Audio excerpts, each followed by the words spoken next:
I am Carrie Ann Simpson.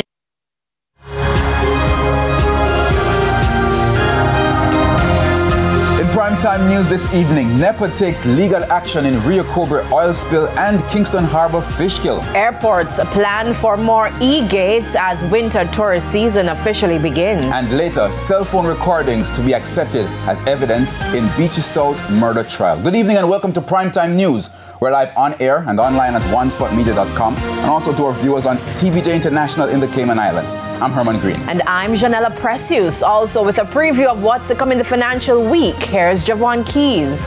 Well, Janella, this evening I'll have more on inflation, and the Statistical Institute of Jamaica Statin says inflation is at 6.3% for the year to November, so I'll have the details later on. All right, thanks, Javon. And Jordan Fort is also here to give us a preview of what's to come in sports. Jordan?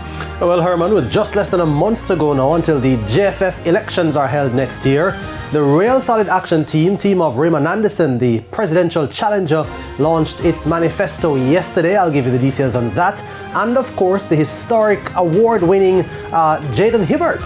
He won the Bowerman Award in the NCAA. I'll give you the details on that as well. Great way to end the year for him. There's also sports commentary, E-Prime and weather in this newscast. But before the break, the feedback question. And our question this evening is, what's your reaction to the news that Jamaican triple jumper Jaden Hibbert has copped the Bowerman Award, becoming the first Jamaican to do so?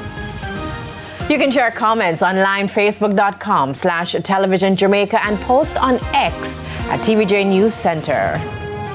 All right, please stay tuned. Primetime News returns right after this break.